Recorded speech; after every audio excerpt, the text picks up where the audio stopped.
vu le nouvel iPhone ? Ouais, il est trop bien avec son écran 4 pouces, son appareil photo 8 mégapixels. Et en plus, il ne fait que 7,6 mm d'épaisseur. Et grâce aux gardes de la sécurité de Foxconn, il n'y aura pas de rupture de stock. Je vous avais déjà parlé de Foxconn l'année dernière lors de mon anti-hommage à Steve Jobs. Cette titanesque entreprise taïwanaise a refait parler d'elle cette semaine, où une émeute géante regroupant 2000 ouvriers a éclaté sur le site de la province de Shaanxi, dans le nord de la Chine. De sources syndicales, l'origine du conflit se trouverait dans les cadences de travail imposées pour la sortie du nouvel iPhone d'Apple, dont les méthodes de marketing consistent à n'accumuler aucun stock. Ce qui n'est pas un problème, même en cas de forte demande, lorsque l'on dispose d'une main-d'œuvre efficace, bon marché et silencieuse. Mais voilà que dimanche soir, un des 1500 gardes de sécurité de cette usine aurait frappé un ouvrier récalcitrant parmi les 79 000 petites mains qu'elle compte, entraînant alors ce soulèvement massif, encore exceptionnel dans l'Empire du Milieu. 5000 policiers ont été dépêchés sur place, provoquant 40 blessés, dont 3 graves. La situation était maîtrisée le lendemain matin à 9h. Pour Foxconn, il s'agirait d'une simple bagarre entre ouvriers. Mais de la part d'une entreprise qui préfère investir dans des filets anti-suicide plutôt que d'améliorer les conditions de travail et de logement de ses employés, vous me permettrez de douter de cette version simpliste. Pendant ce temps-là, en France, des bons consommateurs au cerveau bien lobotomisé dorment sur les trottoirs des Apple Store pour avoir le privilège d'être les premiers connards à encourager le système. Vous êtes bien à l'écoute de Panopticon, saison 4, épisode 2.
Mel Banana sur Panopticon avec le morceau Disposable Weathercock de l'album Scratch or Stitch qui date de 95.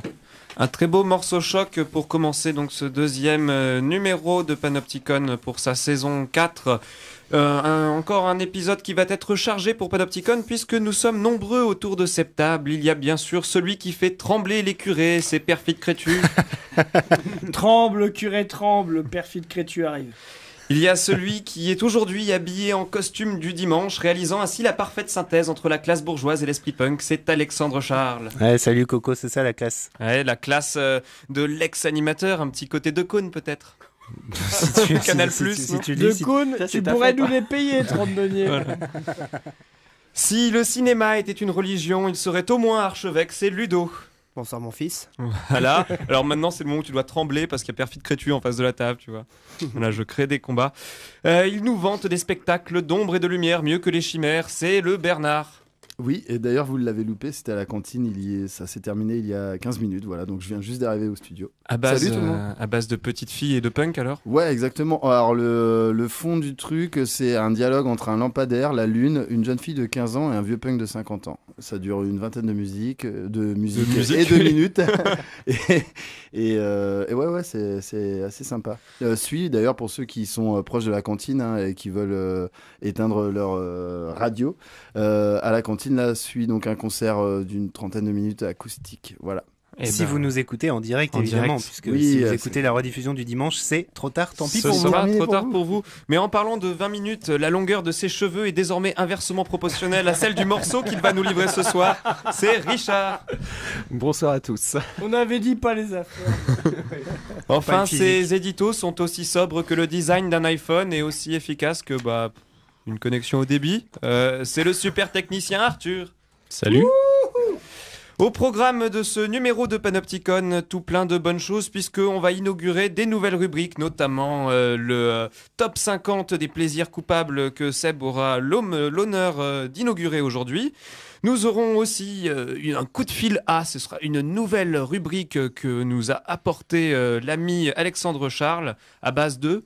À base de féminisme et de seins nus, puisque nous serons en ligne avec Héloïse, qui est représentante de Femen en France. Une des représentantes, puisqu'il n'y a pas de hiérarchie dans Femen. Car sur Panopticon, voilà. nous sommes les seuls à vous offrir des seins nus radiophoniques.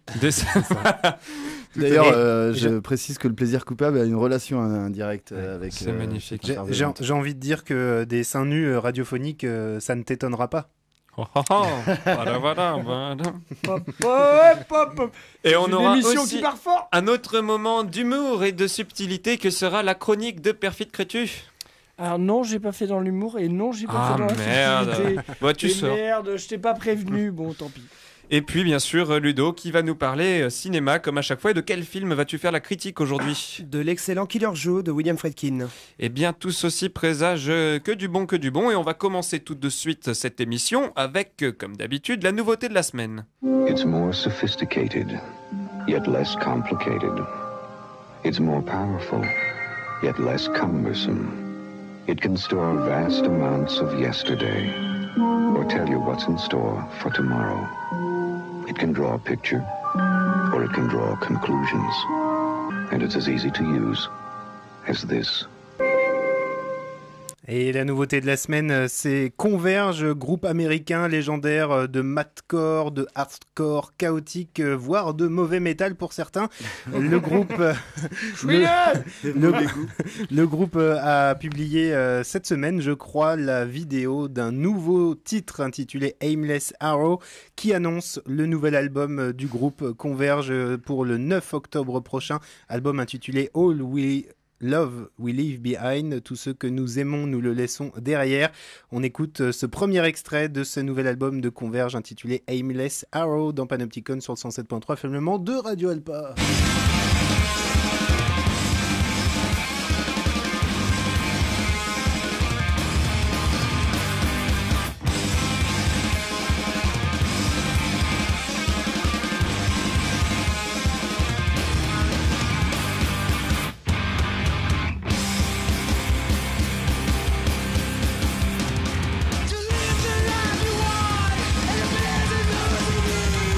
Necessarily casualty,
Vous êtes toujours à l'écoute du 107.3 FM Le Mans de Radio Alpa pour Panopticon, alors que tout désormais converge vers l'instant fatidique de la chronique de Perfide Crétu.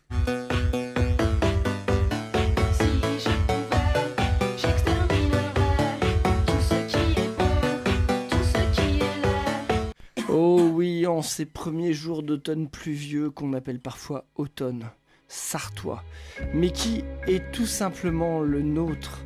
Laissez-moi vous dire que 30 deniers ressemble bien plus à un chromo flouto-artistique de David Hamilton qu'à une aquarelle de Marie Laurencin. Laissez-moi donc,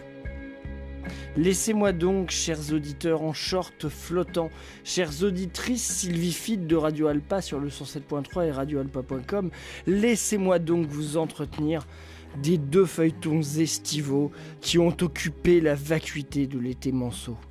Flashback, il est jeune, allez-vous me dire. Il nous fait du réchauffer le perfide.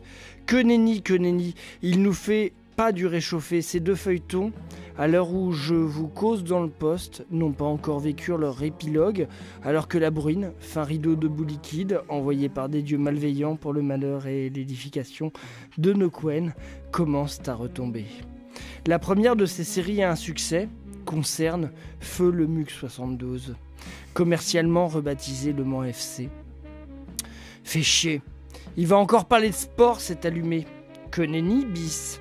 Je vais parler pognon. Car oui, il advint cet été que le Mans FC, après s'être sauvé de la descente en nationale sur le plan sportif à la dernière journée du championnat, manqua y retomber sur tapis vert.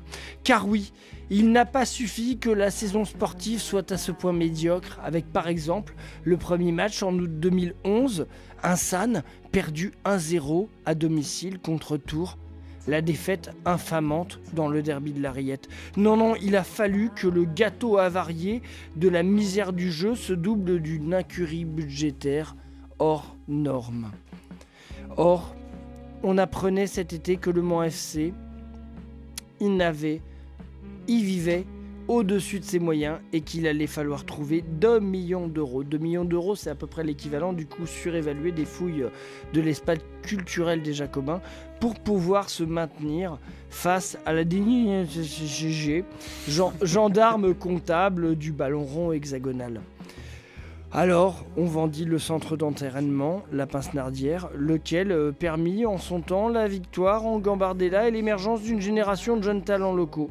Mais cela ne suffit point. Alors, l'édile, premier présimaire de notre collectivité, tapa du poing sur la table. Et la société chargée de gérer l'exploitation du stade accepta de diviser par 2 le coût de la location du stade pour le club. De mémoire, c'est 600 000 euros, on passe à 300 000 euros l'année. Car oui, il faut savoir que ce stade, dont la construction fut conjointement payée par Vinci, le MUC et vos impôts à vous qui les payez, est géré par une structure qui en facture le coût aux occupants. La double peine, version douloureuse.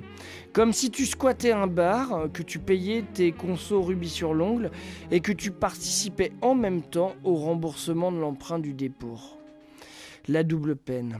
Une engueulade, plus tard, la note est divisée par 2. Comme quoi il suffisait de demander.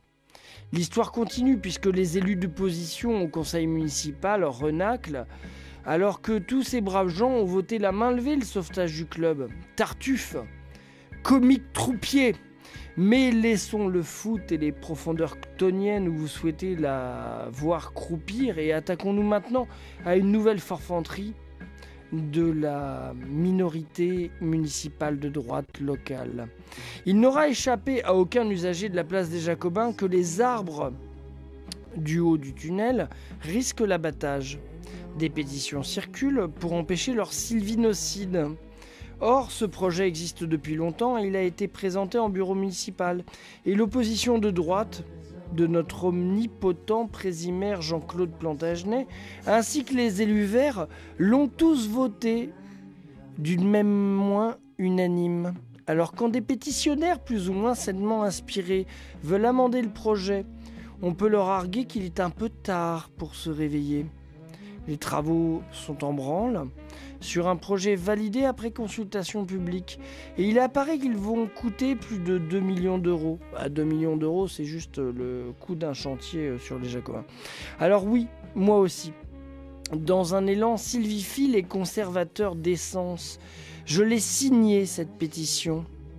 Mais on ne m'empêchera pas de penser que les mystificateurs de la démarche font partie pour nombre d'entre eux et oh là là, je n'arrive même plus à me dire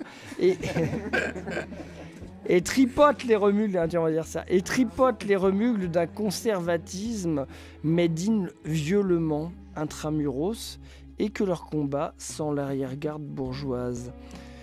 Ah oui, loin de moi l'idée de souhaiter que les Jacobins se minéralisent à l'image de la place de la Rep, mais quand même, si on coupe 10 arbres et qu'on en plante 15, il n'y a pas non plus de quoi fouetter un faune.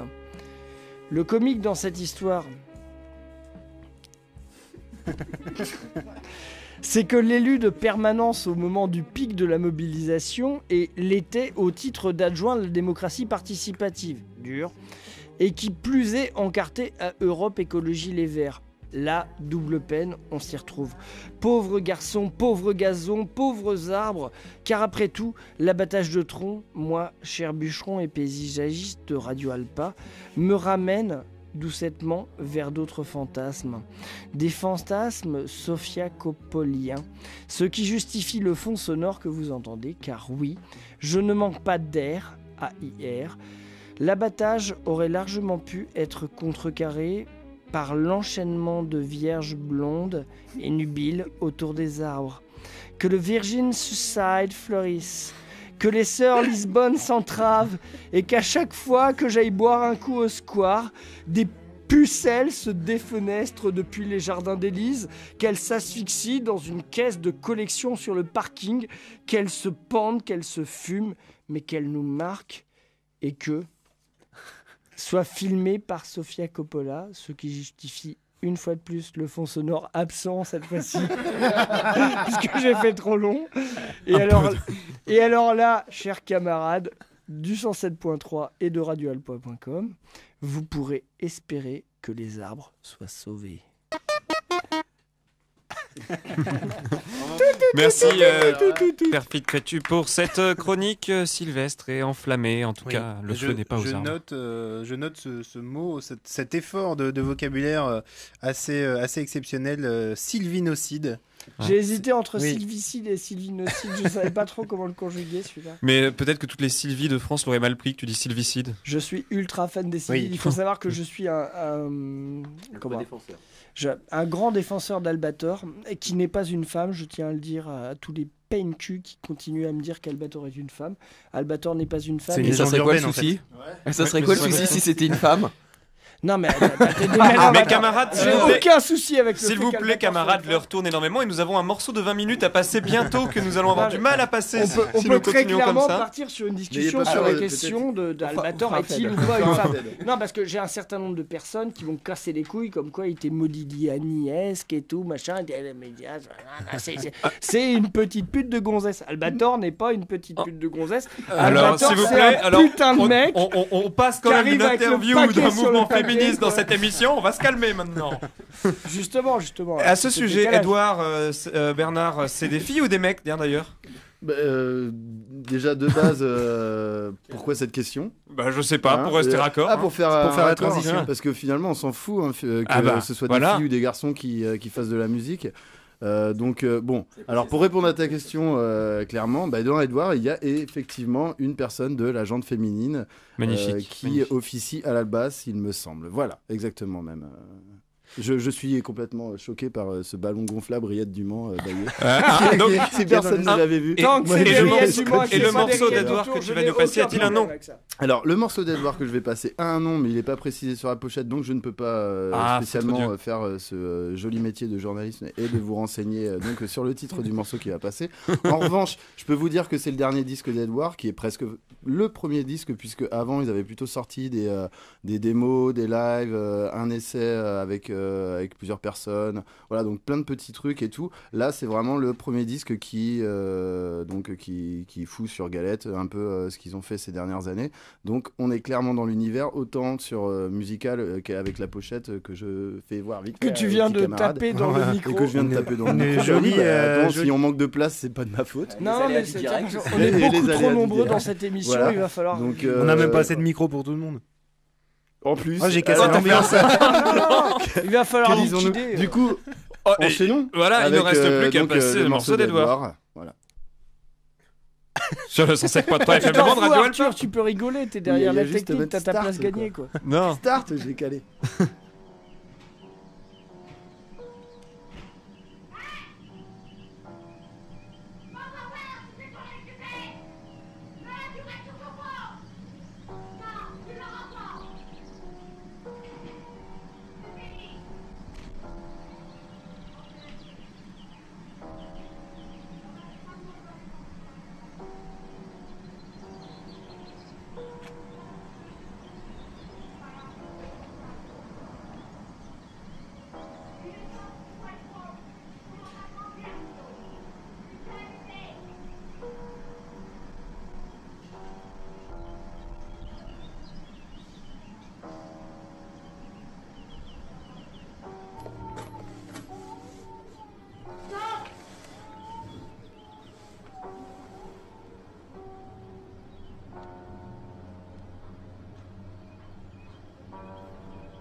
Non, toi tu le poses. Tu te fous pas de la gueule du monde.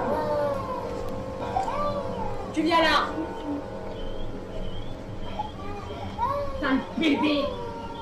On va te mettre des couches encore comme des gosses de 4 mois.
Des grosses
Edward, donc, avec un titre sans titre, mais qui est représentatif à la fois de ce qu'ils peuvent faire, puisque je pense qu'il n'y a pas vraiment de raison d'avoir des titres sur des morceaux plutôt axés expérimentation sonore. C'est ambiante. Hein. Ouais, c'est ambiance morceau, mais cet album est vraiment très très chouette. Hein. D'ailleurs, on peut le choper sur le label donc, du groupe, label Brick.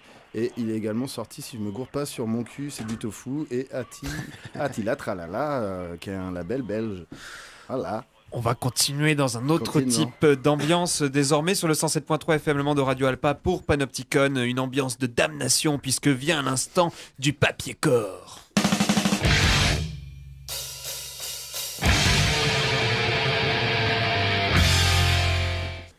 The Warren of Snares de Fall of Efrafa est le triptyque musical crust emo post-hardcore de cette première décennie du millénaire. Qu'il en soit du concept, de sa mise en forme musicale, 3 chapitres, 3 albums, Osla, Elil et Inlay, et de la décision préalable de ses membres de splitter le groupe aussitôt qu'il prendrait fin. Inspiré du livre Watership Down de Richard Adams, l'histoire met en scène des lapins, anthropomorphisés, possédant donc leur propre culture, idiome, histoire et mythologie, dont l'Odyssée nous est contée après avoir échappé à la destruction de leur garenne. Watership Down, originellement une colline au nord du Hampshire, pointe de la destination finale de leur épopée. Le Warren of Snares, le terrier aux pièges multiples, des Fall of Efrafa, reprendra donc le synopsis du bouquin d'Adams, qu'ils développeront et personnaliseront autour des thèmes du religieux et du totalitaire, de leur sacralisation respective parrainée par les figures de proue des mythologies modernes et des nouvelles formes iconographiques qui en perpétuent la domination, ainsi que leur alliance sacrée à travers l'histoire qui se répète toujours d'abord comme une tragédie, puis comme une farce. On évoquait lors de la dernière émission et de la chronique de notre ineffable perfide le rapport du politico-religieux, du totalitarisme à l'icône et à la manière de réfléchir leur essence, leur fonction, qui est sujet de quoi sert qui et comment, dans leur parade spectaculaire. Si Fall of Efrafa se contente de proposer à l'auditeur certaines de leurs réponses, je me permettrai néanmoins de citer certains passages de Dominion Theology, de leur deuxième opus Elil, qui posent certaines bases de réflexion. Bénis par ton supplice, liés au cadavre des justes, nous sommes dévoués à la mort. Disposant d'une terre dédiée aux valeurs neuves pour laquelle nous avons tué ce qu'il y avait de plus pitoyable en nous, en parcourant cette plaine répugnante que nous avons lavée de toute saleté. Arrachons les langues de vipères des colporteurs, cousons les voix de cette honteuse luxure, pendant haut et court les sodomites pour t'avoir trompé et s'être opposé à toi. Toi, notre divinité vaniteuse, fumier fertile nourrissant l'oppressé et se mélangeant à la cruauté de leurs dévots, les vies se consument en ton nom. Elles s'élèveront vers toi et resteront à jamais privées d'amour.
My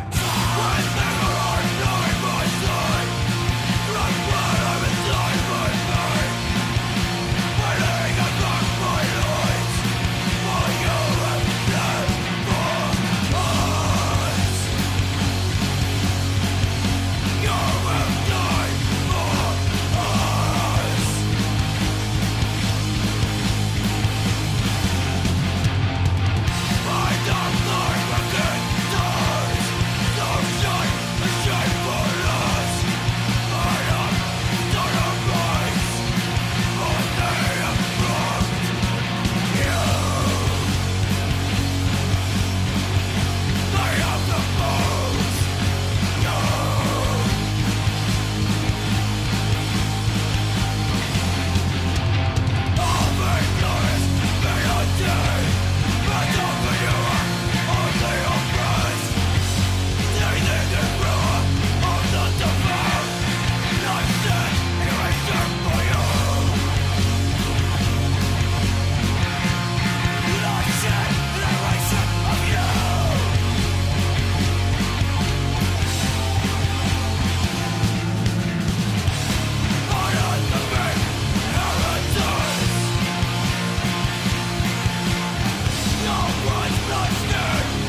The God of the Old Testament is arguably the most unpleasant character in all fiction. Jealous and proud of it, a petty, unjust, unforgiving control freak, a vindictive, bloodthirsty ethnic cleanser, a misogynistic, homophobic, racist, infanticidal, genocidal, filicidal, pestilential, megalomaniacal, sadomasochistic, capriciously malevolent bully.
Vous êtes toujours à l'écoute du 107.3 FM Le Mans de Radio Alpa pour Panopticon.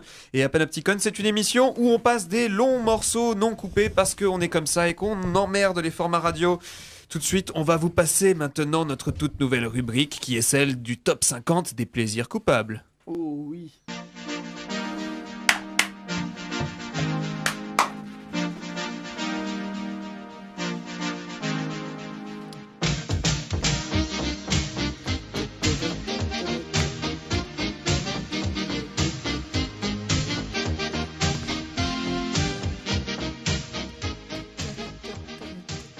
Lumière pour ce premier plaisir coupable sur Pacifique, trio toulousain formé dans la deuxième moitié des années 80, surtout connu de ses pairs pour le morceau « Quand tu serres mon corps ». J'aime à reconnaître l'habilité des frères Després, même si je pense profondément que l'on est plus proche de la sottise, d'avoir fait chanter à Cathy, la chanteuse du combo, des textes réconfortant plus la soumission féminine que son émancipation. Ce qui par ailleurs soulève la sagacité de cette dernière que l'on imagine prête à tout pour percer dans ce milieu du spectacle.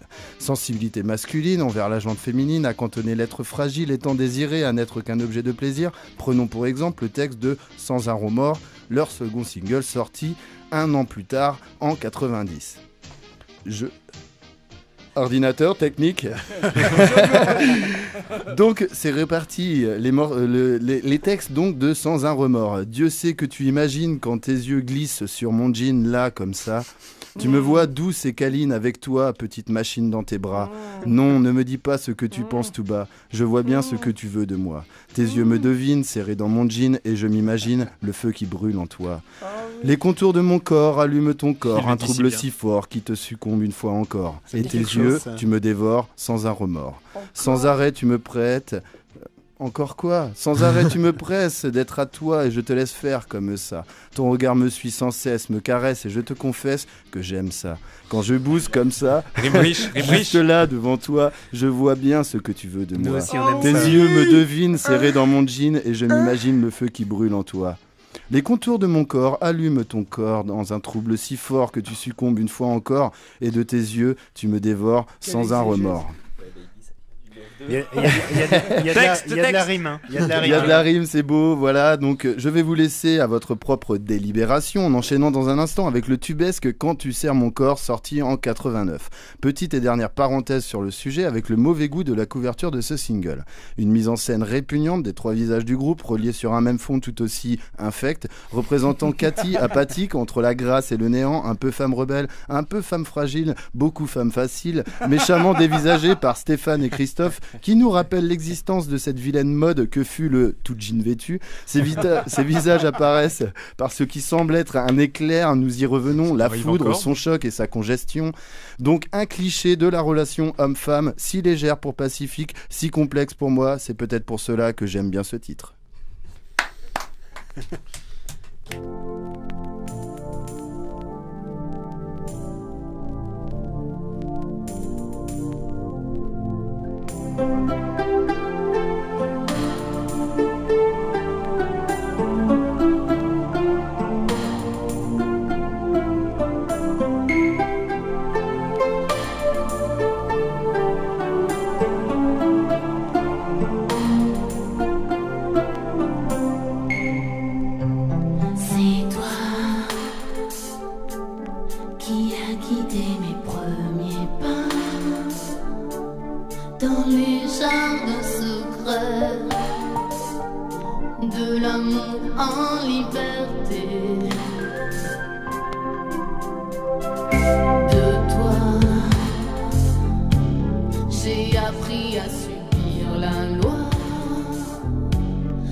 Et oui, magnifique solo pour terminer quand même ce magnifique morceau de ce premier plaisir coupable de la saison 4 de Panopticon. Il est utile de rappeler tout de même que vous êtes toujours sur les ondes de Radio Alpa 107.3 FM. Et pour continuer dans la lignée du rapport homme-femme, qui est décidément un thème transversal de cette émission, nous allons inaugurer cette toute nouvelle rubrique, et pas lubrique, dis donc, qui est le coup de fil à, et en l'occurrence à... Tiens, tu connais l'effet spéciaux de la sonnette? Drink, tiens, drink, drink, drink, tiens, et drink, drink. C'est impressionnant, ça tu le fais. Et après je te fais drink, et puis même encore drink. Oh putain, je suis crevé. Allez, un dernier drink, maintenant t'appelles Jacques, hein. Vous les avez sûrement vus ces derniers temps, par exemple tronçonner une croix en Ukraine en soutien des Pussy Riot ou bien défiler dans les rues de Paris pour l'ouverture de leur centre dans le quartier de la Goutte d'Or à Paris. Je veux bien sûr parler de ces féministes venues d'Ukraine à la base, adeptes de l'agite-prop au sein nu, les Femen. Elles ont fait parler d'elles beaucoup ces derniers temps. Alors pour y voir plus clair dans leur démarche, nous sommes en ligne avec l'une des représentantes de la branche française, Héloïse. Salut Héloïse. Salut Alexandre. Alors, tu as 29 ans, tu vis à Paris, tu es journaliste et chanteuse. Peut-être tu peux d'abord nous dire comment tu as découvert ce mouvement Femen, puisqu'il est né en Ukraine au départ. Oui, c'est ça, il est né en Ukraine en 2008. En fait, moi, je l'ai découvert en novembre 2011, quand elles ont fait une action devant le domicile de DSK, Place des Vosges à Paris. Et voilà, j'ai trouvé le mode d'action super percutant, hyper choc, et voilà, j'ai eu envie de les rejoindre. Donc je les ai contactés via Facebook, et en les contactant, j'ai appris qu'il y avait déjà un Femen France qui existait, qui avait été une page Facebook qui avait été ouverte par Safia Lebzi, la cofondatrice de Ni pute ni soumise. Donc je me suis mise en relation avec elle, et j'ai appris qu'elle était en contact avec les Ukrainiennes depuis déjà plusieurs mois, qu'elle les avait déjà rencontrées, accueillies à Paris à plusieurs reprises. Et voilà, donc la fois suivante, elles sont venues à Paris, Safia me les a présentées, et voilà, je les ai rejointes depuis. Alors justement, dans leur démarche, ce qui t'a plu, c'est vraiment le côté un peu agite-prop, mode d'action un peu choc, c'est vraiment ça qui t'a incité à les rejoindre ? Ce qui m'a incité à les rejoindre, c'est vraiment le côté topless et le côté performance des actions. J'ai trouvé que pour la première fois, je voyais des féministes qui alliaient le corps et l'esprit, en fait, qui faisaient pas de clivage entre les deux, et qui montraient qu'on pouvait être à la fois avoir une réflexion féministe et en même temps utiliser son corps comme une arme. Justement, protester topless, alors c'est sûr, ça fait venir des journalistes, ça attire l'attention. Est-ce que c'est pas un peu racoleur au final ? C'est comme ça que c'est perçu en France, parce que je pense que les gens ne perçoivent pas que l'enjeu était très différent en Ukraine. En fait, avant d'être topless, Femen, c'était un groupe féministe traditionnel, entre guillemets. Elles ont fait des manifestations classiques à Kiev pendant 2 ans. Elles étaient habillées en rose, elles avaient des ballons, elles étaient une centaine avec des slogans et des banderoles dans la rue. Et personne n'a jamais prêté attention à leurs messages. Les médias n'étaient pas du tout friands de leurs actions. Donc elles ont cherché vraiment un moyen pour attirer l'attention des médias et que leurs messages soient véhiculés. Et c'est pour ça qu'elles se sont mises topless. Donc voilà, déjà à la base c'est un vrai sens. Et après, pour moi c'est pas racoleur parce que c'est pas avec un but derrière en fait. Le but c'est pas d'attirer l'attention de l'homme, c'est pas de gagner de l'argent, c'est pas de séduire, c'est vraiment d'attirer le regard pour véhiculer un message. Alors malgré tout, et d'ailleurs moi des copines m'en ont parlé, les actions de Femen, elles trouvent ça bien, mais c'est vrai que pour certaines filles qui voient les Femen qui disent en même temps c'est facile pour elles, voilà, il y a que des bombes entre guillemets dans Femen. Est-ce qu'il n'y a pas un peu un petit manque de représentation de la diversité des corps féminins ? Alors ça c'est une critique qu'on a très souvent, mais qui est infondée parce que déjà il n'y a pas de mode de recrutement du tout, il n'y a pas de casting à la base. Toute femme qui veut rejoindre Femen est la bienvenue. Voilà. Et après il existe des activistes Femen qui ont des mensurations, des âges, des origines et des morphologies complètement différentes. Par exemple une Ukrainienne qui s'appelle Sacha pèse 120 kilos. Voilà. Après, ces photos de cette Ukrainienne topless existent, mais elles sont moins souvent relayées par les médias, qui, je pense, en fait, vont prendre des images qui sont plus sexy, et après vont nous reprocher de ne pas mettre en avant d'autres femmes. Il existe aussi une activiste à Kiev qui a 64 ans, qui a fait des manifestations, notamment contre l'allongement de l'âge de la retraite pour les femmes en Ukraine. Et c'est pareil, c'est des images qu'on n'a jamais vues dans les médias, en fait, mais qui existent sur le Facebook Femen, et voilà. Est-ce que justement ça, c'est pas un peu une forme de récupération de la part des médias de ne garder que les images sexy entre guillemets? Bien sûr, c'est le jeu quoi. On est tout à fait consciente de ça. Nous, la priorité, c'est que le message soit entendu. Tant pis si après il y a une forme de récupération médiatique. On sait très bien à quoi on s'expose. C'est la règle du jeu. Alors, on imagine que ce mode d'action, ça doit pas être facile, en tout cas pour tout le monde au début. Toi, Héloïse, est-ce que tu veux bien nous raconter ta première action Femen? Ça s'est passé comment? Comment tu l'as appréhendée? Alors ma première action Femen, c'était aux Jeux Olympiques de Londres en juillet 2012. Voilà, donc on est parti à 4 Françaises puisque les Ukrainiennes devaient nous rejoindre, mais elles n'ont pas pu avoir de visa à temps. Donc on est parti juste à 4 Françaises. Moi, bizarrement, l'étape topless n'a pas été très problématique. C'était plus l'angoisse de l'extérieur, en fait, la peur de la brutalité des forces de l'ordre, la peur qu'il y ait un fou qui nous saute dessus parce qu'on est nus. Voilà, c'est plus ça qui m'a stressé que le côté enlever le t-shirt. Parlons de quelques-unes des actions. Il y a eu notamment une action choc de ces dernières semaines, celle d'Ina Shevchenko, qui est une des fondatrices du mouvement, je crois, qui a scié à la tronçonneuse cette grande croix à Kiev, donc en étant topless évidemment. C'était en soutien au groupe Pussy Riot, ce qui lui a valu d'ailleurs de trouver refuge en France. C'est une action qui n'a pas été très bien comprise par tout le monde, j'ai l'impression. Elle a été jugée finalement très violente d'un point de vue moral. Oui, parce qu'en Ukraine, la religion a vraiment un poids très très fort, beaucoup plus fort que pour nous en France, qui est un État laïque. Voilà, là-bas, il y a vraiment une grande connivence entre l'État et la religion. Et les gens se sont vraiment arrêtés à ce symbole-là et n'ont pas perçu forcément le message derrière. Le message, déjà, c'était avant tout un message de soutien au Pussy Riot. Et c'était aussi un acte de dénonciation de cette connivence entre la religion et le gouvernement. Justement, à propos de religion, donc c'était plutôt une action ultra laïque, on va dire.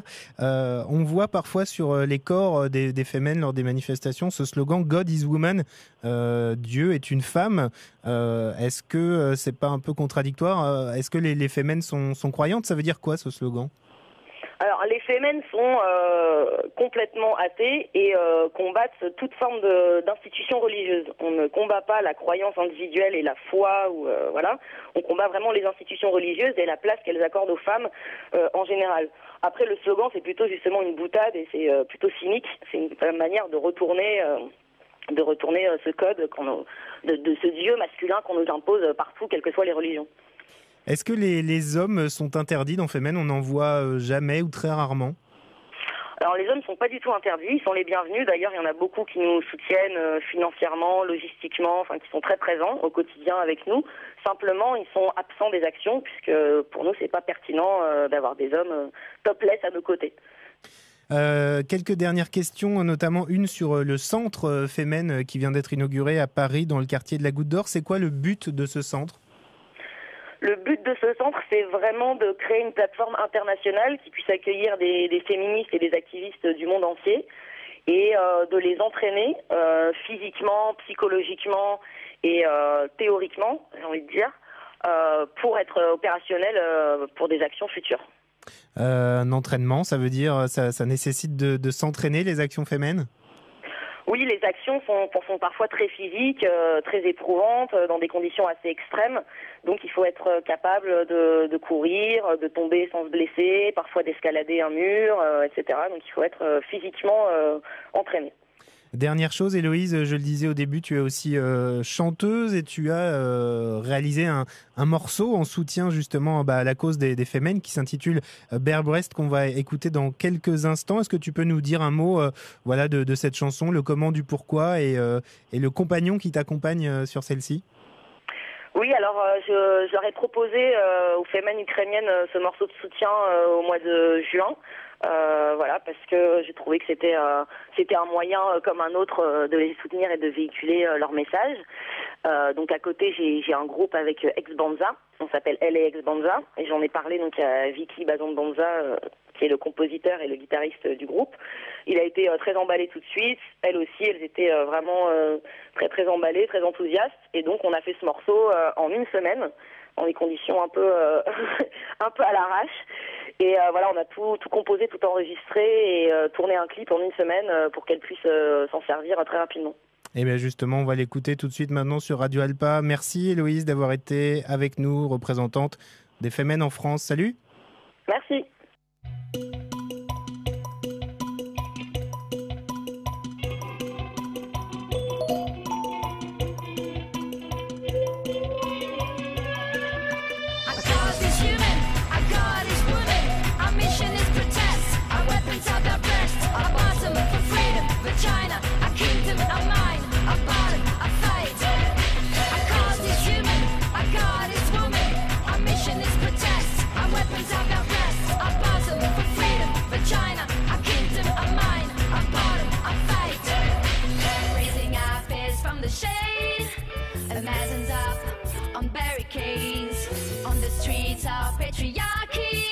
It could be her, it could be me. Spread our yokos, spread our wings.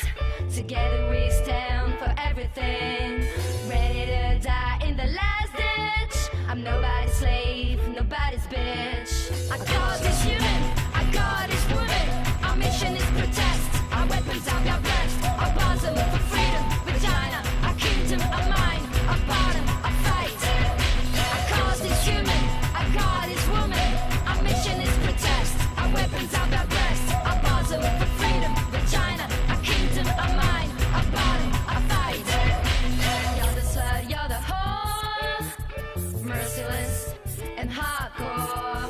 Male domination in our head. Why don't you stick it in your ass instead? Time to rise, switch the roles. You're scared of losing control. Losing control. Politics, yes we come. We need it louder than bombs. Our cause is human, our God is woman. Our mission is protest. Our weapons are our breast. Our bosom for freedom, vagina. Our kingdom, our mind, our bottom, our fight. Our cause is human, our God is woman. Our mission is protest. Our weapons are our breast. Our bosom for freedom, vagina. Our kingdom, our mind, our bottom, our fight. Our cause is human, our God is woman. Our mission is protest. Our weapons are our breast. Our bosom for freedom, vagina. Our kingdom, our mind, our bottom, our fight.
Vous êtes toujours à l'écoute du 107.3 FM Le Mans de Radio Alpa pour Panopticon. Vous venez d'entendre le morceau de soutien aux Femen de Elle et Ex-Banza.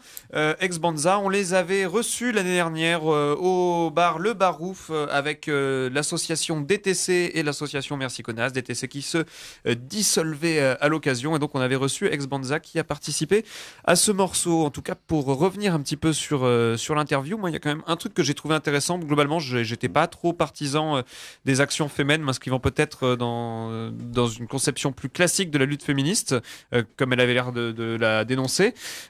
Quoi qu'il en soit, je trouvais ça assez intéressant quand elle a dit que toute type de filles participaient à leurs actions et que ce n'était pas, comme tu disais, que les bombes qu'on voit et qu'il n'y a pas de sélection sur le physique qui est faite et que du coup ce sont les médias qui font cette sélection en montrant que les photos qui les intéressent. Ouais, au moins c'est bien qu'elle l'ait précisé parce que moi perso j'avais toujours vu que des images de Femen effectivement plutôt bien gaulées. Assez plantureuses. Voilà, visiblement il y en a d'autres qui le sont moins et qui participent aux actions aussi. Par contre effectivement les médias n'utilisent que quasiment les images plutôt sexy et c'est là qu'on peut se poser la question de la récupération ou pas. C'est un procès qu'on peut donc pas leur faire en tout cas de dire qu'elles sont obsédées par le culte du corps. Non, mais a priori, peut-être même qu'elles-mêmes, elles utilisent aussi cette imagerie, elles utilisent ces médias. Donc, bon. On était dans une pleine discussion avec certains camarades de Panopticon sur le 107.3 FM de Radio Alpa et radioalpa.com sur effectivement comment rendre le féminisme à l'antenne, comment rendre le féminisme à l'image. Doit-on passer par des filles accortes, si je peux me permettre cette expression. Le féminisme doit-il être sexy ? Le féminisme doit-il être soluble dans le sexisme en fait d'une certaine manière.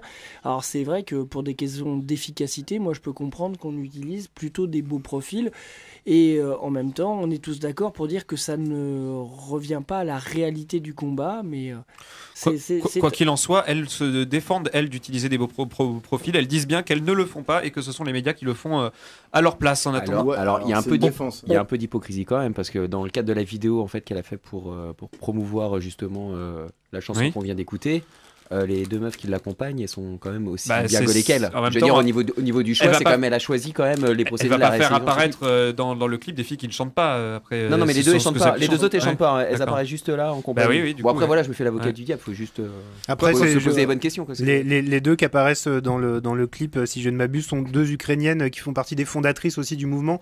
Donc peut-être que c'était aussi tout simplement ça l'idée, et qu'elles étaient là. Bon après. Quoi qu'il en soit, c'est un vaste débat. Le hasard, c'est trois bonnes gonzesses ukrainiennes qui décident de monter un truc féministe. Et pourquoi on les montrerait pas les trois sous prétexte que ce serait sexiste de montrer trois bonnes gonzesses? Déjà dire bonne gonzesse, c'est un peu féministe. Bonne gonzesse, c'est pas du tout féministe. Si, complètement. Jolie fille, tu préfères le jolie fille, je dirais jolie fille quoi. Quoi qu'il en soit, l'horloge tourne et vient le moment de la critique de Ludo.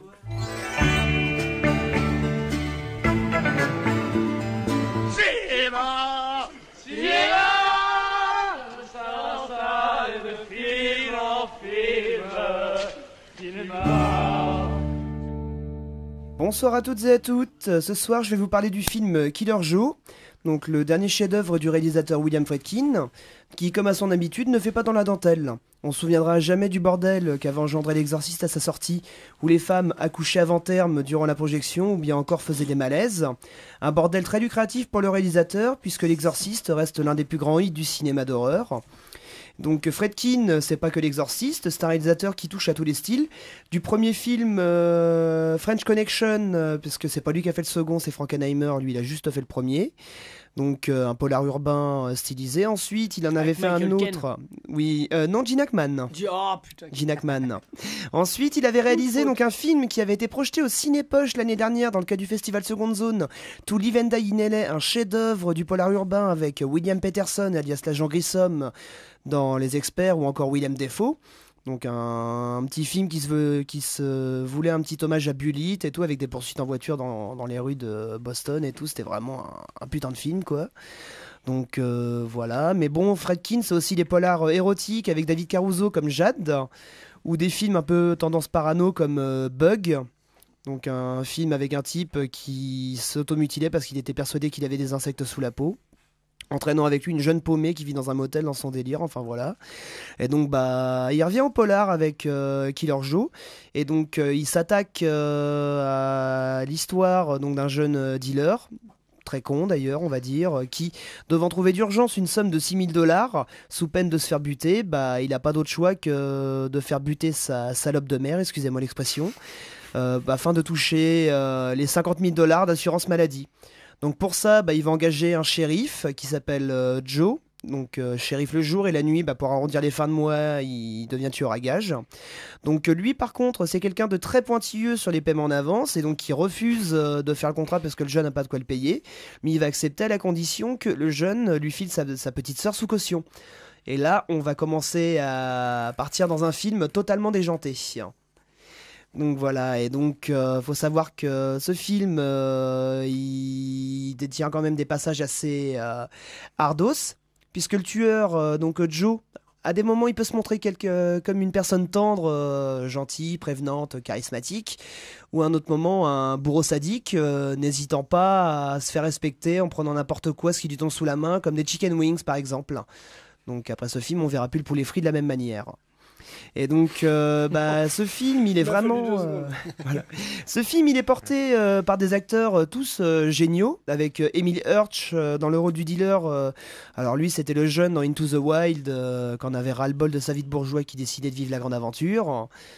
Donc, il avait fait aussi des films comme le nullissime Speed Racer des frères Wachowski, donc une filmographie un peu les montagnes russes, ça monte, ça descend, mais bon, il n'y a pas que lui. Il y a aussi l'actrice Juno Temple qu'on avait vue en Petite salope et cervelée dans le film Kaboom. Ça fait beaucoup de salopes. Oui, bon, je sais, ce n'est bon. Voilà, Deux fois salope dans la même chronique. Voilà, il y a aussi l'actrice Gina Gerson qui était la rivale de Elisabeth Berkelet dans Showgirls. Donc, bref, très grand film de salope. De Paul Verhoeven, si je ne m'abuse. Là, c'est pas moi qui l'ai dit, c'est toi la critique. Kyle MacLachlan, si je peux me permettre. Ouais. Voilà, Elisabeth Berkelet, Robert David et Goonies. Et oui, la scène de la piscine, ou aussi de la lap dance dans le petit salon privé. Du grand Verhoeven. Enfin bon, revenons à Killer Joe. Donc voilà, donc les acteurs sont vraiment excellents. Et puis la palme revient évidemment à Matthew McConaughey, donc, qui dans le rôle de Killer Joe trouve le meilleur rôle de sa carrière. Parce que bon, son dernier film en date, c'était un acteur, on lui a pas fait de cadeau au niveau des films dans lesquels il a pu tourner. Le dernier bon film qu'il a fait, je crois que c'était En direct sur RedTV de Ron Howard, une ressucée de Truman Show sur la célébrité. Ça doit être 94, une connerie comme ça. 98, donc voilà. Et donc j'en profite pour vous dire que Killer Joe passe pour la dernière semaine au Colisée. Donc en ce moment, il faut vraiment aller le voir. Il passe en séance du soir et en VOSTFR. Donc un CGR qui passe de la VO, c'est pas souvent, surtout un film comme ça, donc faut en profiter. Il faut le voir. Je vous invite tous à y aller. Et donc, sur ce, je vous remercie de m'avoir écouté pour cette critique. Et je vous laisse avec les Black Angels, la chanson Young Man Dead.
Benidou, donc, qui nous feront l'honneur de passer au Mans ce jeudi, donc 27 septembre au Lézard, en première partie, si on peut dire première partie, de Betunizer, un groupe de noise rock espagnol que nous avons eu le plaisir de vous offrir au 80 il y a peut-être maintenant 2 ans. Donc ils font quelque chose qui me rappelle moi personnellement en tout cas les disques des années 90, donc de The X. Voilà pour ce concert donc jeudi soir au Lézard en entrée libre donc comme à son habitude. Et ce qui me permet de continuer cet agenda avec un concert qui aura lieu dimanche par l'association Sweet Sweetback au Hangar 43 place d'Alger à 19h. Donc vous pourrez voir Cactus Truck, Nicolas Field, puis le duo le duo avec Cédric Timon et Paul Rogers dedans. Donc ce sont des locaux qui vont faire saxophone basse, des impros free jazz. Bien sûr, demain soir, il y a aussi le ciné-concert La Mouche à l'Excelsior, organisé par Teriyaki et Graines d'Images. On n'oublie pas de le mentionner. Donc ce sera à 20h30 pour 7€. Et pour ce qui est du concert dimanche de Sweet Sweetback, eh bien ce sera aussi 7€ et 5€, tarif réduit. Donc voilà, pour les petites dates de l'agenda, sauf si quelqu'un a encore quelque chose à ajouter, on va pouvoir se quitter. Merci d'avoir été à l'écoute de ce 2e numéro de Panopticon pour sa saison 4. On rappelle que Panopticon, c'est tous les mercredis. Non, c'est pas ça que je voulais dire. Non, mais d'accord. C'était pour mettre le générique, mais c'est pas grave, on peut le rappeler encore. Mais oui. En effet, Panopticon, c'est tous les mercredis de 22h à 23h30 et en rediffusion le dimanche de 16h30 à 18h. Vous pouvez aussi nous écouter sur internet à radioalpa.com et écouter nos streamings sur radioalpa.com. En attendant, la fréquence de Radio Alpa, c'est le 107.3 FM Le Mans. Salut. Salut. Ciao. Surveillez le ciel. Ciao, bello.